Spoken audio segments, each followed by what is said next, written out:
Hey guys, I'm Jen, I'm Dalton. and this is our second episode of Remit Reality. Really exciting show we have for you guys today. We actually have a special guest, and we're going to be doing all the same things, but really excited to actually get his opinion on what's happening in the market and some of the awesome building news that is going on. So without further ado, Tytan, welcome to the stage. How are you? I'm very good. Thank you for having me. I'm a big fan of the show. I know it's relatively new, but I'm a big fan of you guys as well. So, boom, we're here. Yeah, Here dude, we I'm are. actually I'm actually really excited. This is the first time we've ever met in person. So this is gonna be fun. We have a lot to cover, and I'm excited to get your takes on some of the stuff. I know we've been in each other's DMs, but this is definitely more IRL feel, right? Yeah, and we have a call scheduled after this too. But this is a great way to intro. Kick it off. Hell yeah. Titan, before we start going into some of the market highlights, you want to just give a quick background on who you are and what you're doing and how you've basically been all over NFT lending? Sure. Quick background. I've been in the space since 2017. Started building products in 2020. I spent 9 months in Asia in 2019 and went to a lot of the conferences and just met a lot of people. Kind of built my network early on in Asia. So I feel like, Asia is kind of like my second home, oddly enough. Weird way to start, but that's how I did. And then, we started out with our first product, Social Pass. We've been partnered with the Pudgy Penguins for about a year now. So we've been doing all of their main events. And so pretty cool on that end. And then more recently, started building a protocol last year, NFT Finance, and getting more involved in the NFT Fi scene, mostly been on sort of education awareness, realizing that the reason for the lack of participants in the market isn't because people don't want to use these different protocols. It's because people just don't know that they can. And so, just focusing on raising awareness, hey, you can do this stuff. Here's why it's not a bad thing. And then I helped to create the Pudgy Lending Desk, which is essentially a Telegram group where we facilitate, lending, borrowing, buy now, pay later, different NFT Fi strategies around Pudgy Penguins collections. And so that's been really fun to kind of see people get more involved and start using all these protocols. So that's dope. And on the education front, Dalton and I talk about this a lot. Why aren't more people interested in NFT finance tools? Is it because they don't know, or is it too intimidating? And I think you kind of hit the nail right on the head. Majority of them don't know. So really awesome that you have the Pudgy Lending Desk. And speaking of Pudgy Penguins and the broader market, holy crap, guys, are we back? Dalton, I know last week we're I don't know how I feel about all the bull posting, but oh my goodness. To see some of these NFTs really flex and just start getting legs and actually get some liquidity. I know that we're going to be talking about ETH and Sol and kind of the differences that we've seen over the past say 2 months, right? We had this massive explosion of Solana NFTs and Solana in general, but now we're starting to see some of this action come back over to ETH, the ETH mainland, right? And I would kind of like to hear your take on what Pudgies are doing different and where this kind of came from. So I was on a space maybe 2 days ago or so, or maybe yesterday. I can't remember. I don't know. Time flies.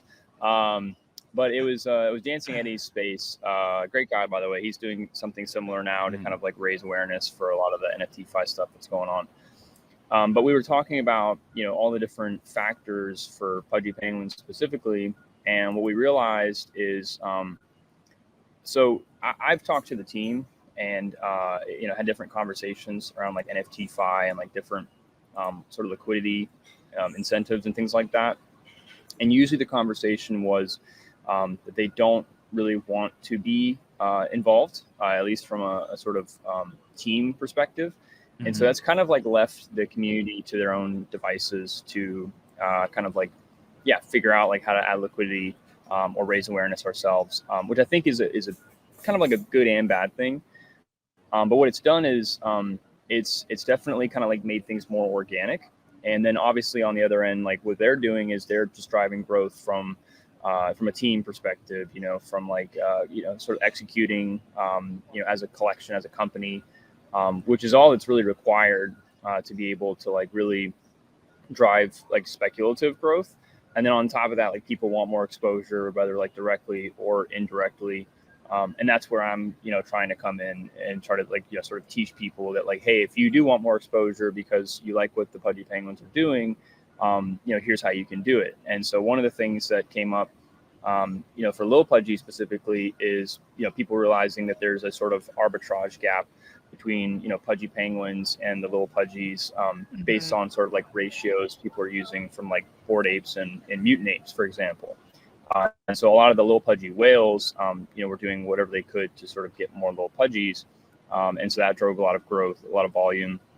And then people want to get forever pangs, the bigs, because, there's actually a very small supply available, even for like Wizards specifically. The floor now is 20 ETH for Wizards because it's sort of like just a sought after trait.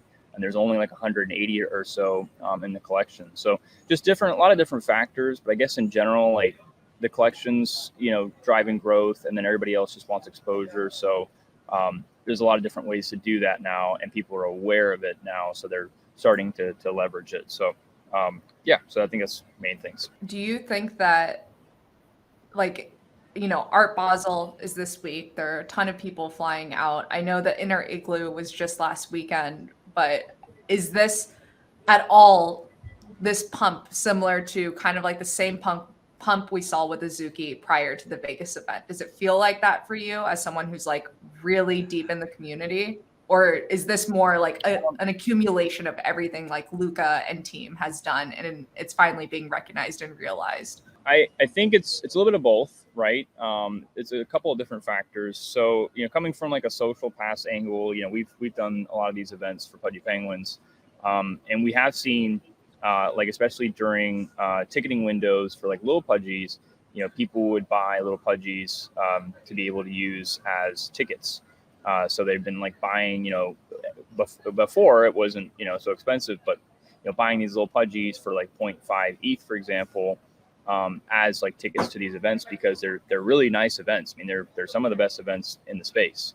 And so that's, sort of one angle, right? And I'm sure people are doing that. And I think we actually have data to show that they are for this as well, but it's not enough to really like, sort of, be the only factor. If that was it, then I don't think we would see like the growth that we're having right now. I think it's just more so like, I don't know, like Luke has been talking about, hey, like at the end of the year, like this is some cool stuff that we're doing. And then like throughout, like without even having any sort of like pre-announcement, just like dropping things like hot topic, like that wasn't on the radar. Like nobody knew about that. And so it's like all these different events that are sort of just like adding to what, Luke is already pointing to before, which is like, hey, end of the year is going to be pretty big. We have a big announcement, which I think, of course, will be like dropped at the event. Whereas like, I guess Azuki, the announcement was, and you guys, maybe you guys, you're more Azuki than me, Jen. I don't have one. So you can kind of comment on this better than I could. But I guess the announcement was like, kind of like, hey, we're launching another collection. I don't know. I don't know if that's dilute all of this. Penguins, but What'd you say, Dalton? I said we're about to dilute the fuck out of this collection. But honestly, like as someone who mint and participated in the Elemental mint, like I don't think it was necessarily that, oh, we're dropping another collection that kind of led to the cascading downfall. I think it was the fact that the mint never made it to public. Two, the fact that with the reveal mechanism that they had, these elemental beings were revealing one by one, and it became very clear after the first like few revealed that it's like, dude, this looks just like the OG collection, if not better. And then that caused FUD, and then that caused the liquidity spiral on Blend. And next thing you know, everyone was down real fucking bad.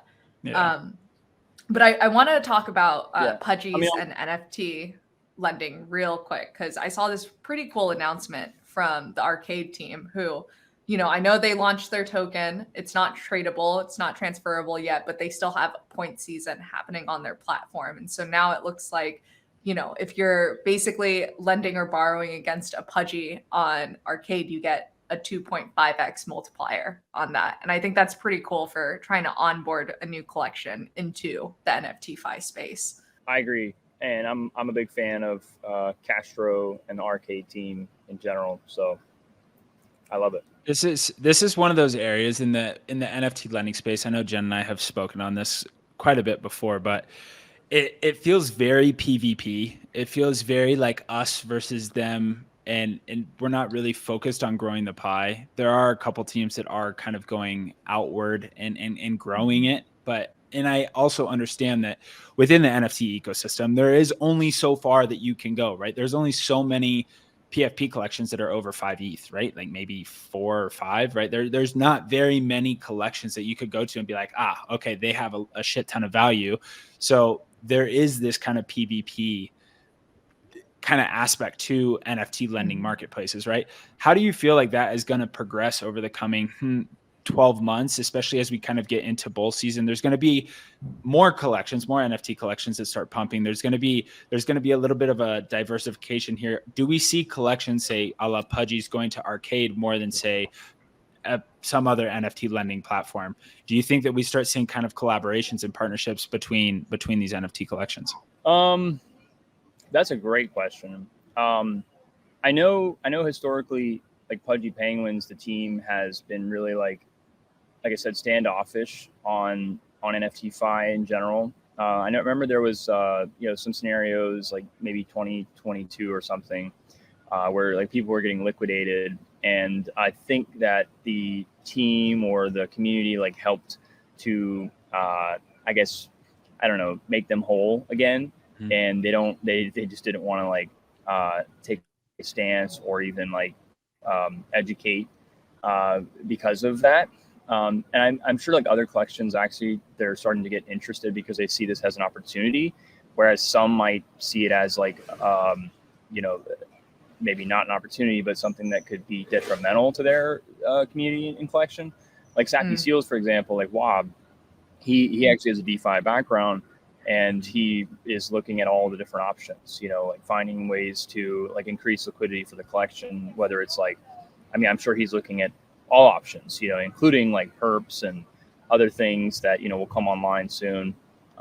So I think, there's some collections that are going to say, okay, like I understand this. I understand that like more liquidity is not a bad thing. So I'm going to do what I can to like understand this and, be able to contribute or like work with these protocols to get a better understanding of like how it could benefit the community. But yeah, it's like more utility, being able to take your asset and use it for more of, what you can use the asset for, like financially speaking. Mm-hmm. I don't see it as a bad thing. And some people do, right? So it's a difference of opinion. But I think as time goes on, for these protocols specifically, especially like the peer-to-peer stuff, I think this is like a lot of these things are just kind of like the first layer. And I see like other sort of apps and platforms being built on top of this. Like, for example, why can't we have an app that, lets you, take a loan out against your NFT to be able to like fund travel, for example, or for example, I don't know, like it's a crazy idea, but, it's like an expensive Taylor Swift ticket. Why can't you use your NFT to finance that Taylor Swift event? I know you're going to love that. Dalton just found out that I'm like a diehard Swiftie, like last week. Yeah. Hey, just how you red pilled me on Solana, I'm gonna red pill you so hard. Okay. I'm so excited. No, like I think what you're talking about here is it is a very crucial and pivotal point for NFT finance. I think we were on a Spaces the other day, the Ben Roy Spaces. And that was a very interesting talk that kind of led us to this point where it was like normies are already going to have a difficult time paying $200 gas fees, right? Like, I don't think that is sustainable at all. And we're seeing like today I had to pay $78 for gas, dude. I was just like, what? That's crazy. This is not cool. Like, I don't like this, right? So I think that that's going to be a problem that we face, right? And then on top of that, if we're talking about NFT finance primitives, like it's expensive, dude. And like you're going to have to pay $78 and then you're going to have to approve the transaction. And then you're hopefully going to be making more than whatever whatever kind of scraps you're fighting over. I don't think it's going to happen the way that we've always thought it was going to happen. And it's going to be an education problem. Like it is an education problem at this point. And I think that people opting in to NFT finance is going to be a very big hurdle. I think if it's built the way that, I don't know, like you don't necessarily know that you're using NFT finance, and then it's just such easy to access yield that like people are like, oh fuck, like I could take a loan for 11% and I'm going to be making 18%, a la come at like this MSTETH pool over at MetaStreet. I think that is very interesting, right? Because then it's worth it to take out the loan and then you instantly get routed somewhere, and liquidity routers are going to be extremely important in this. But like to have some Joe Schmo that's like, I've never taken a loan out on something. Why would I do that? And I don't trust myself because I'm going to fuck this up. Like, yeah, I understand like that people would be scared, right? Yeah, I think that's a super valid point. But we talked about this on the Ben Roy spaces. I think like consumer lending is ripe for disruption. Like we saw Arcade lead with the first couple of RWA loans. Now we're seeing, a platform like Kettle, which we'll get into a little bit later, that just launched their beta that's solely focused on RWA loans. And so I definitely think there's a place for that. And speaking of RWAs, Tytan, I know you've been traveling like all over Asia. I think you're in Singapore right now. And you've been uploading these really awesome like video recaps about some of the conversations you're having over there. But what's the alpha? Like what's the TLDR? What do we need to know? I mean, the alpha is like there's a lot of like assets out here that could be collateralized and tokenized and brought on chain, and then obviously introduced to global liquidity, in the Western world, US, Europe, etc. And then in terms of like kind of how governments feel about this stuff, like obviously, I mean, I think we're going to get into it, but Singapore, they launched Project Guardian through the MAS, the Monetary Authority Service here in Singapore, and they're obviously like innovating with like Onyx, BlackRock, JP Morgan, already trying to find different ways to sort of utilize RWAs, both like fungible and non-fungible, to be able to like settle on chain or transfer, or obviously like beyond that is like borrowing and lending and things like that. Yeah, I guess the TLDR is I think if we're talking about like kind of like how the RWA and like borrowing and lending space evolves, the PFP market is just sort of like the first layer. It's a digitally on-chain native asset that we can kind of experiment with, but we're going to be bringing all these real world assets, as it's called, on chain, in the next maybe 1 to 3 years or so. I don't think it's going to take that long.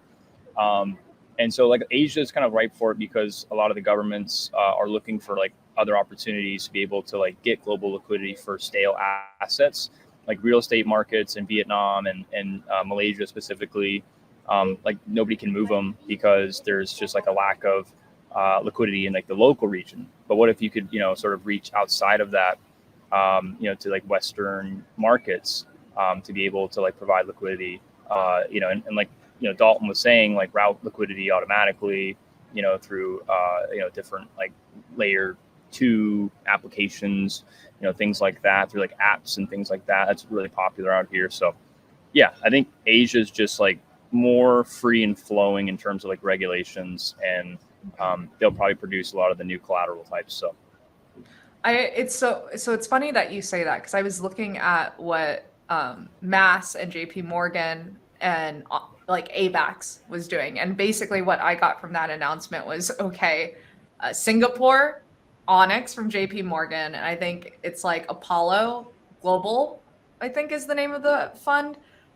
We're just exploring and experimenting with proof of concepts for smart contracts. And I had no idea that it was also non-fungible. I kind of just assumed it was all fungible.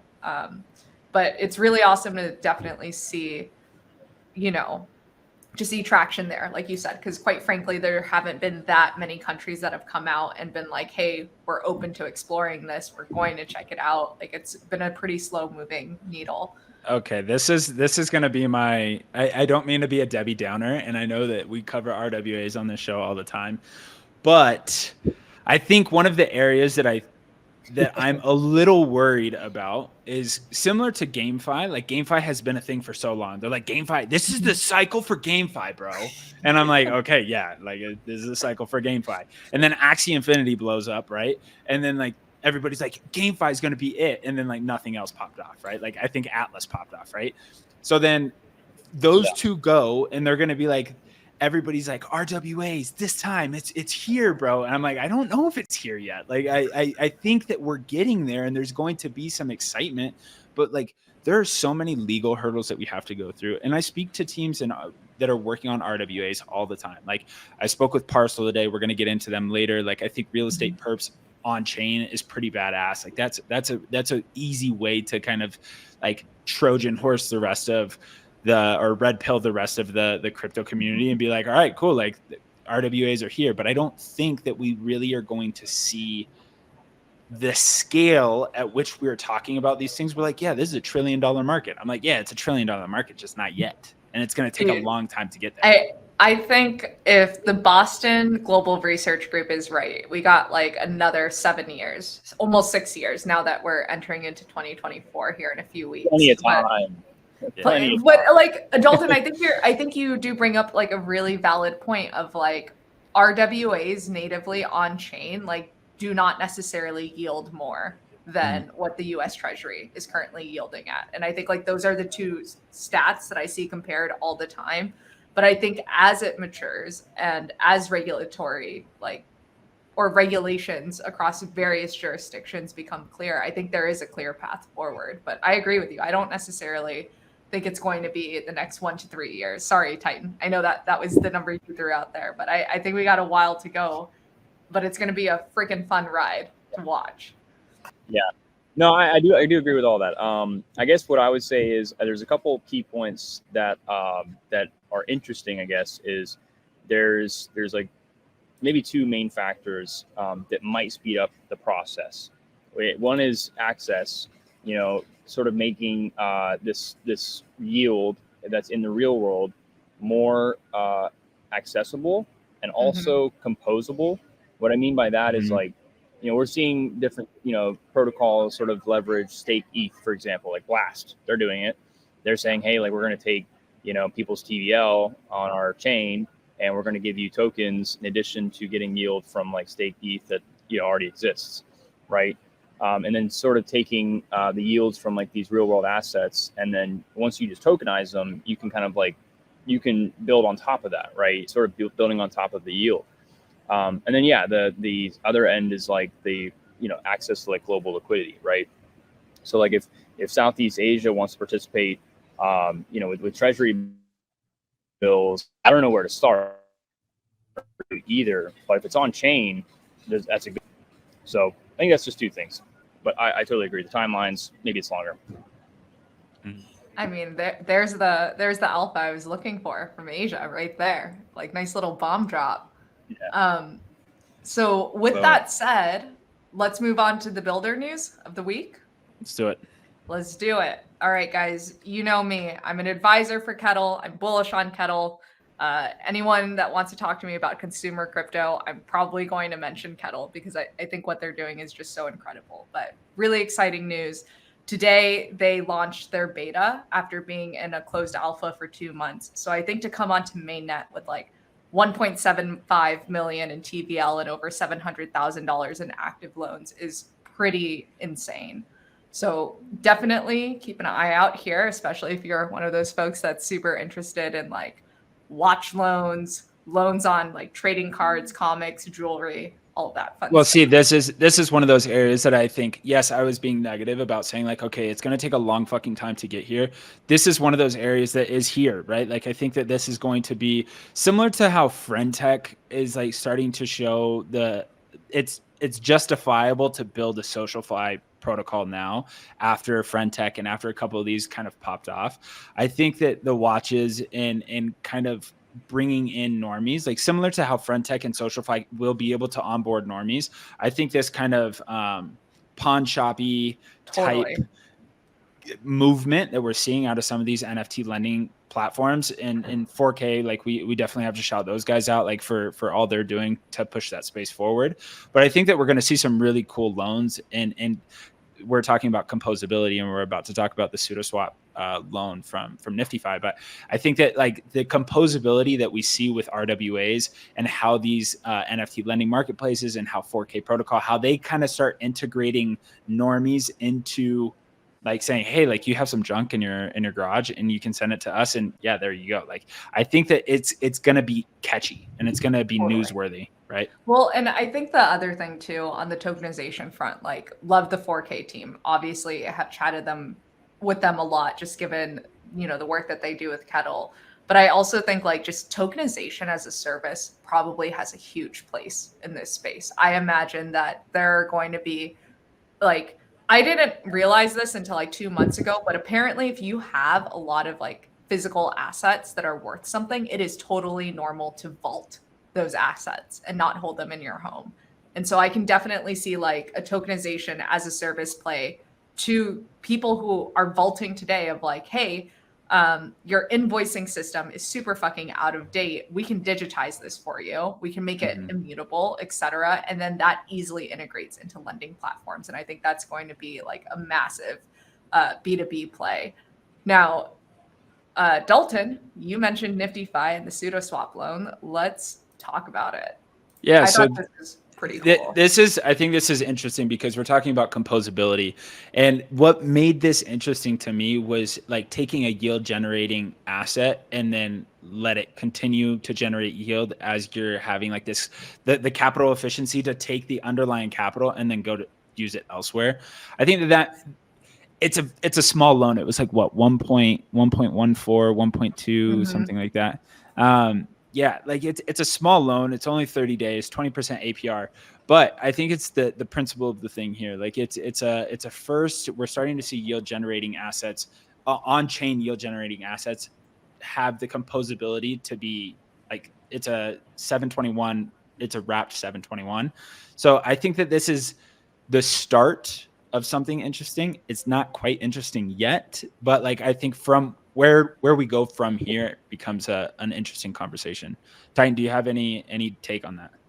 I'll be totally honest. That is actually news to me. I think it's really cool.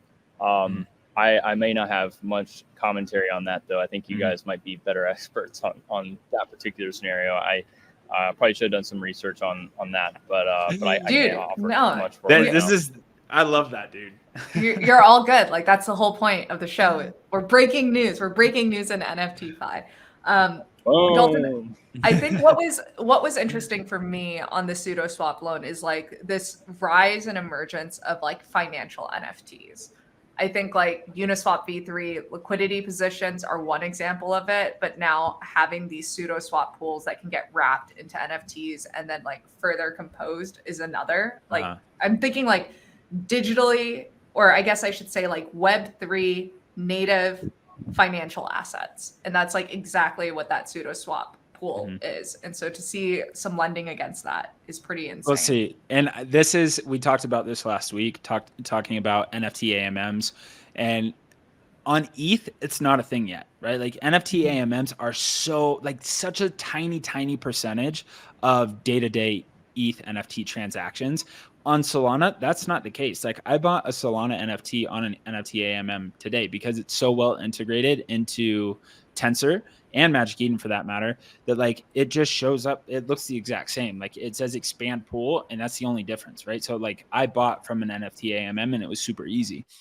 And so I think like if we're talking about AMMs and we're talking about composability and being able to wrap that and then take a loan out on that, like imagine having a Mad Lads pool that's going to be sitting there generating you yield, and then you being able to take a loan out on that Mad Lads pool. That's pretty badass, dude. Like, so right now, like I said, on ETH, that's not a thing. It's a very small part of the market at this point.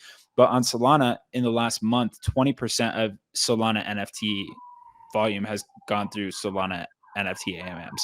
So I know we're going to compare like Solana lending versus ETH lending in a bit, because I'm just a bit curious to see like what those total numbers are in comparison to ETH, and I wonder what the gaps are and why. You know, I'll drop some knowledge later. I'm going to drop some knowledge. Okay. Speaking of composability, another really cool thing coming from an NFT lending platform. So MetaStreet just integrated Anchor staking into their platform. So similar to their wrapped staked ETH CryptoPunks pool, they now have a what is the thing? Anchor ETH. Oh, there you go. Yeah, Anchor ETH. They now have an Anchor ETH pool. I swear to God, these these freaking acronyms. Well, David's too smart. David's too smart, bro.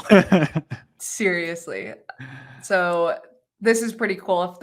There are folks who are curious how this works, you can basically just go over to MetaStreet. You'll see these different pools in their Earn tab, and you can kind of see what happens when you do enable additional yield on top of yield-bearing tokens. Like if I toggle this on, it goes from 13% to 17%, which is pretty crazy. So this is the effective APY for what you're actually earning. And so this is what I was talking about earlier, right? Like this is very NFT finance driven. This is very NFT finance native. But if they could bake this into a marketplace and have a button that says, take a loan out and make 6%.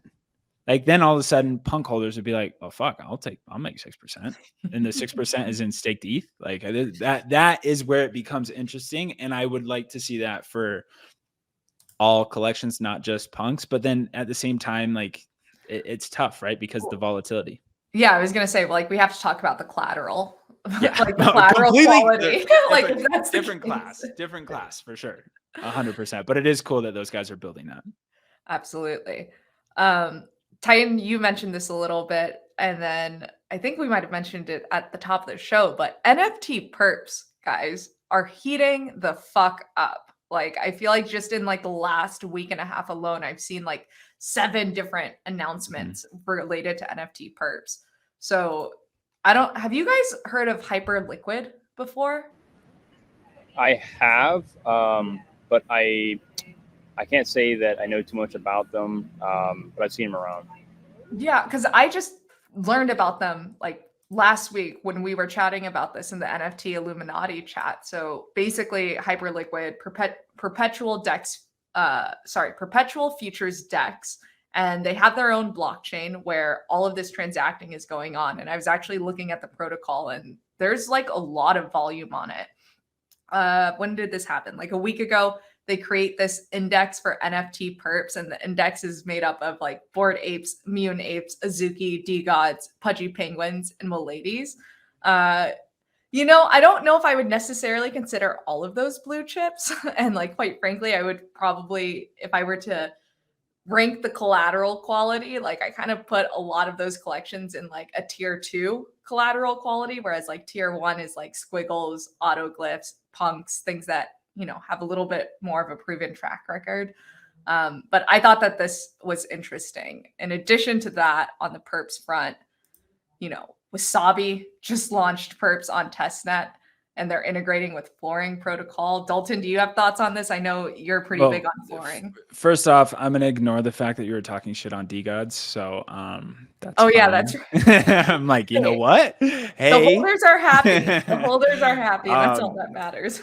That's besides the point. But no, I'm super bullish on NFT perps. I think I've had multiple conversations in this kind of area of the space, right? Where we've had options, we have fractionalization and fungible tokens like flooring protocol, and then we have straight perps. Like I think that this is such an easy area of the space for people to understand. If we're talking about NFT finance across the board, perps are easy. Long, number go up, you make money. Short, number go down, you make money, right? Like I had to do some leverage trading on Blur to figure that out. But I think to your point, it was because before, to like short an NFT or to long an NFT, you had to use options and puts, and like that just went right over my head. It's too much, right? Now, the problem for NFT perps in general, and we saw this happen with NFT perp in July, I believe. The funding rate, this is going to get a little techie, but you have like the index price and then you have the mark price. Okay. And like, as those two get further and further away from each other, the percentage in which you are going to pay, like as basically a penalty for like taking that gap. And if the gap is this far and I say, I'm going to long it with 10x leverage, and that makes the gap even further, I'm going to have to pay an additional percentage, right? So that's called the funding rate. So that funding rate started getting so far away because like it was like Azuki news. The Azuki news broke and it was bad news. And then everybody's like, short the fuck out of Azuki. And so everybody's going 10x short, and that funding rate is getting further and further away. And like the actual floor price is like 17. And then the index price on the platform was like 12. And so it's like, holy shit. Like, so people were taking the 12 ETH and shorting it even more. And it's like, yo, this is crazy. So the incentives were, you're thinking, okay, so if it's 12 ETH, then you're hoping that somebody says, all right, I'm going to long with 10x leverage to kind of get that index price and mark price to be closer to each other. Right. It wasn't happening. And I guess so different because everyone was just like, I want to short, and no one wanted to long, basically. Exactly. Because there was risk there, right? And so you're basically going PvP, player versus player, and saying like, all right, I think that the next person that's going to buy or that's going to transact in this pool is going to short as well, and then I can take advantage of that person, right? And so because NFTs are non-fungible in nature, it makes it very, very difficult to have an appraisal value and have like a price that everybody agrees upon, right? So we use the floor price, but the floor price of Pudgy's right now we'll use over the last 2 weeks, it's just gone absolutely parabolic. Yeah. So technically the floor price is here, but maybe people think that Pudgy's are actually worth 9 ETH instead of 10 ETH. So then there's going to be this little funding rate here. So the floor is on the platform is going to be lower than the actual floor, right? Because people are scared that the price is going to dump. So then there's like an arbitrage opportunity there, but still it's like this, NFT perps I'm bullish on, but they have some mechanics that they have to get right. And we haven't seen them get it right yet. Yeah. Tytan, have you been playing around with NFT perps? Any thoughts? Actually, so yeah, I think NFT perps is going to be one of the best ways to bring new participants into the market. In particular, like Vietnam, Thailand, a lot of these places, in Southeast Asia, they love like money games. So the easier it is to long, short a collection and the speculative value, the more participants that you can bring into the market. And we haven't really been able to bring in a lot of these like emerging markets because, barrier to entry, right? A lot of ways you have to sort of own the asset directly, but a lot of these new options for indirect exposure is just going to bring more users, more market participants. Maybe not so much in terms of like volume size, like transaction size, but that doesn't really matter. I mean, more transactions, more movement, more liquidity. It's always better. Yeah. So I have a little bit of a segue here that is not in the notes, but we were just talking about this. So wait, before you do, there was one more perp news that I want to call out since Do it. Called it all out. NFT Perp, the actual protocol, is also in their season 2 for paper trading. So if any of you guys want to fuck around and find out, either check there or check on Wasabi on testnet. It should be a good time. And it's good to play around with these things because like you need to learn how to do it. Jenn was just doing this, and I think that's a huge skill to have. Like if you do hear news, like say Azuki drops the ball again because that's what they do. I think that knowing where to go and how to take advantage of that is a solid play for any trader. But I do have a question for Tytan. So you just brought up gas fee. You brought up that the transaction value might not be very big on perps. And the reason that is because traditionally speaking, the only way to take advantage of NFTs was to buy and hold and hope number goes up. That was the only way to get any exposure to NFTs, right? That is changing. You said indirect exposure, right? So if somebody wants to put $50 short at 5x leverage against Pudgy Penguins right now because they've just pumped, like they can do that, right? Do you think that the NFT perp scene is going to exist on ETH L2s? Or do you think we're going to start seeing NFT perps really take off on Solana. The only reason I say that is because there is a cross-chain oracle and cross-chain perps that exist on Solana, and my hunch is that they're going to get integrated into Tensor. So all right, get out of here, Dalton. No, that's good. That's a good assumption, actually. Yeah, I think it's going to be really difficult. Like, for example, a lot of the users that that trade like the markets in Vietnam, and I know this specifically because I've just been involved in like the Vietnamese like trading community scene. Yeah, they trade small size. You know, like we're talking like you said, $50 on some scenarios. Like, you know, BNB chain fees are like, you know, 0.01 cent. You know, US, you know, penny, right?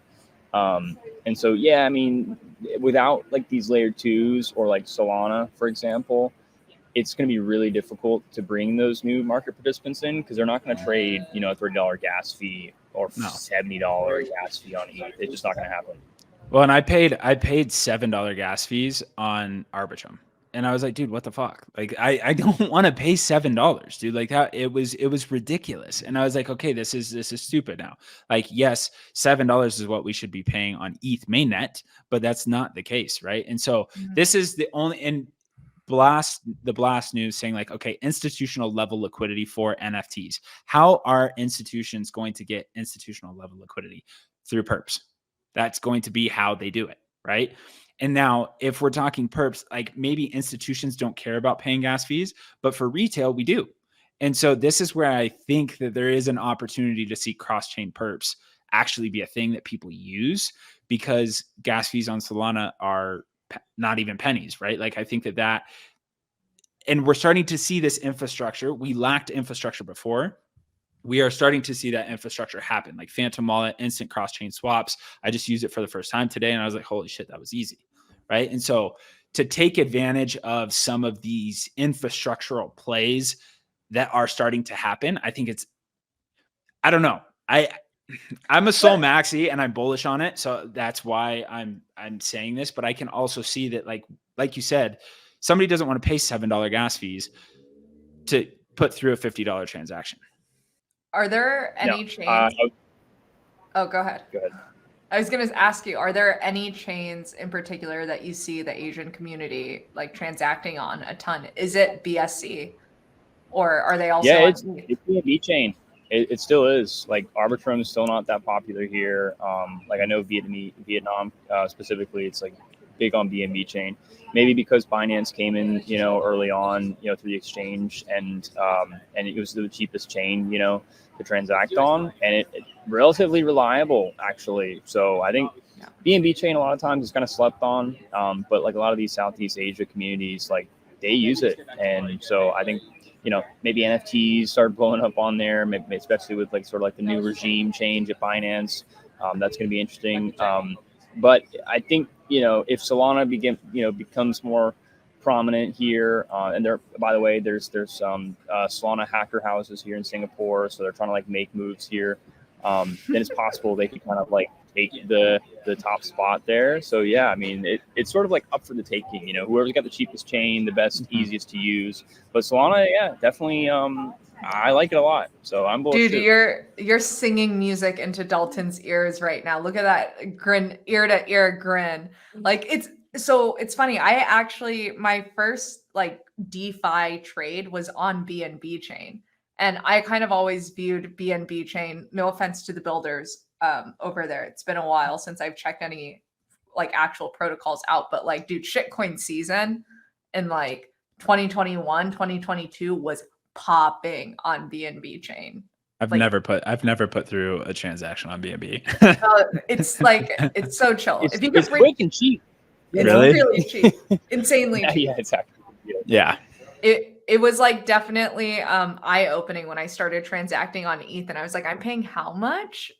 And then I found myself just pushing through like $200, $300 gas fees because I was trying to like trade on some fucking token. Yeah. No, that's the name of the game. So we'll pivot here a little bit. We were talking about real world assets earlier, and then I brought this up. I said real estate perps, right?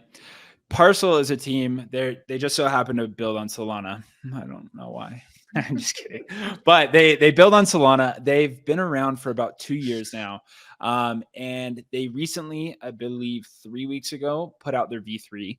I do have some, let me see, share this tab instead. So this is actually stats from their recent V3. So as you can see, 542 users, there's been 21.5K transactions. And if you look at their V2, they had almost 2,500 cumulative traders over there. So basically what this is a, remove this.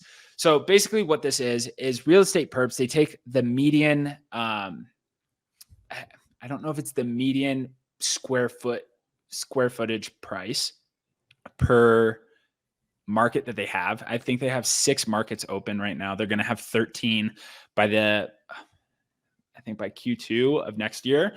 And so they're going to start pushing markets in their international markets as well. And I think it becomes a really interesting conversation because normally we are sitting here trading JPEGs and we're like NFT perps, and like that makes sense to us because we're all wanting to short or long Pudgy Penguins or Azuki or DGods or whatever. Like that makes sense to us, right? But if we're talking about the real world and real world assets, to be able to have like long or short exposure to certain real estate markets. Now, think about this in the real world, right? So say you are New York apartment, right? And you're renting your New York apartment, right? And you are naturally short apartments in New York because you don't want price to go up. Like if price goes up, you're fucked, right? And they're going to have to pay more. Now, what if you went to Parcel and you said, I'm going to take a leveraged long on New York real estate. And if it does go up, I'm going to make money. And then I can close out my long. And then when my landlord comes in, like, hey, by the way, we're raising your rent. And you're like, fuck you. I've been long for 12 months. And here's my leverage long on my real estate perps. And you can take that and shove it. And I'm like, damn, that's pretty badass, dude. Like, I just think that that's such a unique use case that we have never seen in blockchain, right? Yeah, I was actually thinking about I love it. Yeah, it's cool. Like, do you guys remember The Big Short, the movie, and obviously the 2008 crash when it actually happened? Yeah. My mom was a real estate agent, so my household was heavily affected by that crash. I was like, I was 12, but I just remember it was like, and we're going to be eating at home every single day. But it was one of those things that I'm like, how could I, Jenn, as like a retail person that's not an accredited investor, like have exposure to things like this? And now it sounds like with like Parcel, it's like if I wanted to go short the real estate market, I totally could. And just that barrier to entry is kind of wild to think about that exists. Yeah.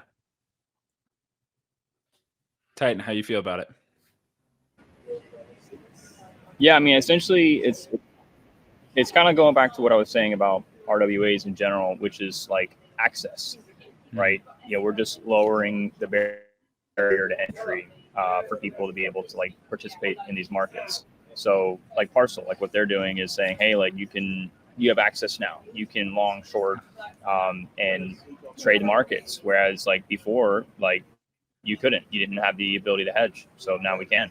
So I think it's cool. I think it's much needed. And then on top of that, I'm sure like people will find ways to, you know, build on top of the yield and build protocols on top of that and, you know, kind of keep going. So I like it a lot.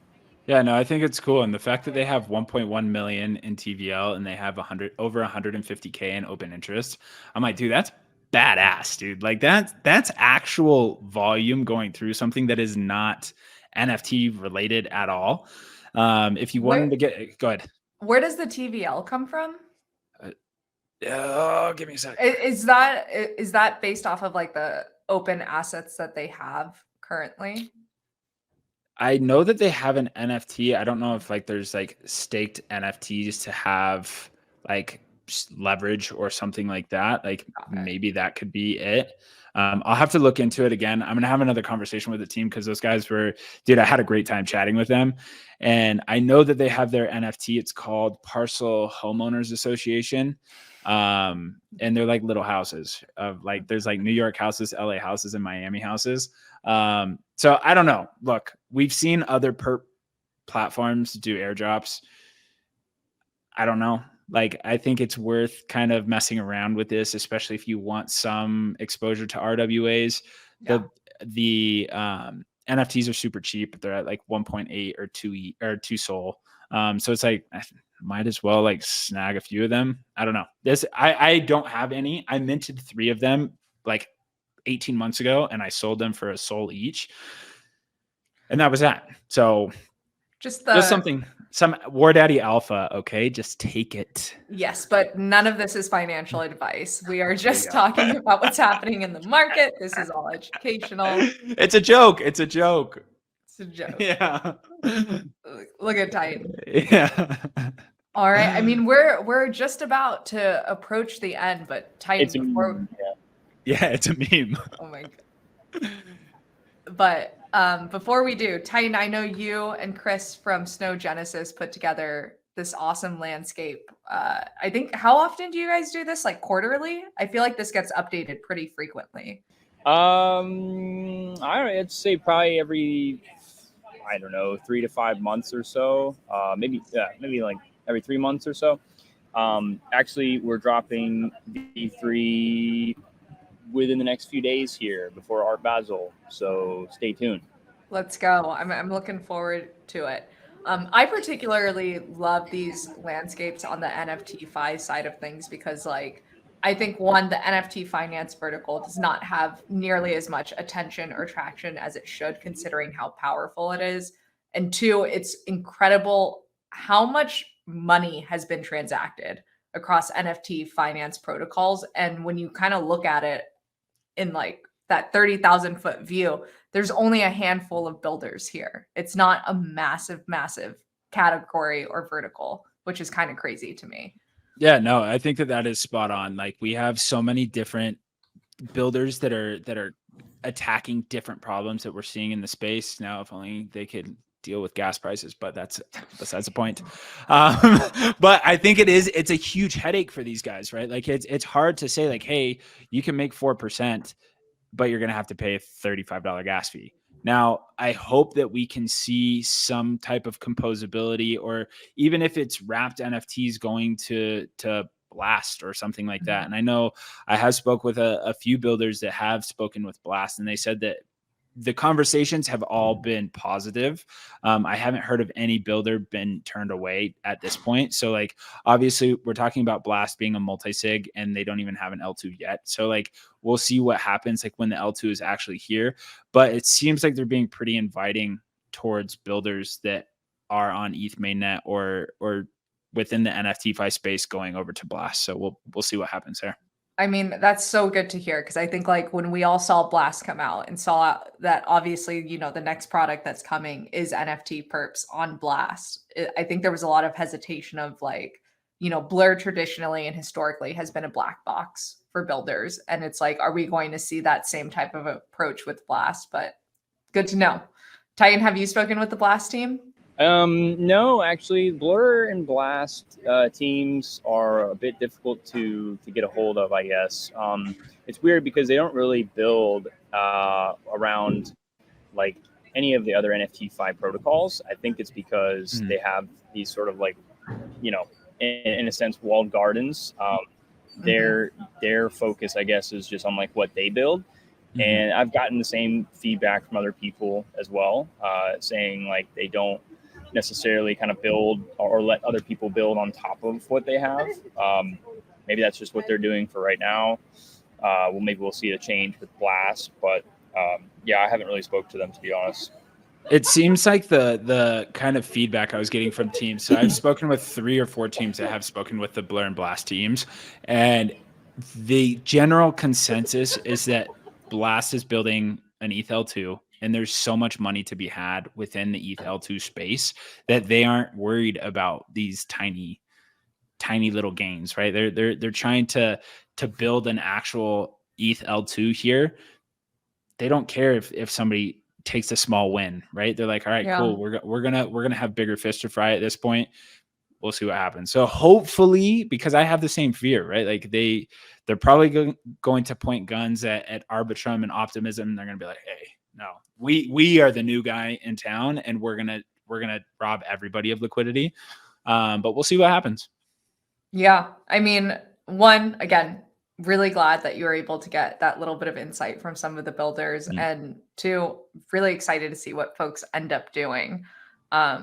I think Blast is going to be the degen chain. Like I'm starting now that like I've been red pilled on Solana, I'm starting to kind of see it. Like next, I need to like look into AVAX a little bit more because I'm starting to like. I do too. Yeah, because there's a lot of like TradFi going onto AVAX. And so I think it's like if AVAX is for TradFi and Solana is a little bit more for a consumer, and then ETH is more, I don't know, the OG degen chain, and then all the L2s built on top of it. Like I think every chain is going to have its place, and then we end up in that multi-chain world. Yeah. Well, yo, we're getting right here to the end of the show. Tytan, thank you so much for hopping on today. Like that was so much fun getting to chat with you, and I think that this is the first time of many that we're gonna have you on the show. So thank you. Yeah, man. Oh, does he see us? I don't think so. Oh no. All right. We'll get him in the DMs. But guys, thanks for tuning in this week. Next week, we have a really, really exciting show for you. We have 3 special guests joining us to basically look at NFTs all across 2023, all of the NFT stuff that's also happened in 2023. So are you going to force us to stay to an hour, or can we riff on that one? No, we can riff on that. There we go. Cool. We can riff on that. Word. Like, all right. I'm happy with that answer. Yeah, no, it's going to be a stacked episode. I think I'm really excited. Like we're starting to prep show notes early. Don't want to fuck this one up. We're not trying to fuck around and find out on this next episode. Perfect. Well, thank you again. You've done so much to have the show notes ready and stuff like that. So I appreciate it. Of course, homie. All right, guys. Well, you have a good rest of your week, and we'll see you next week. See ya. Bye.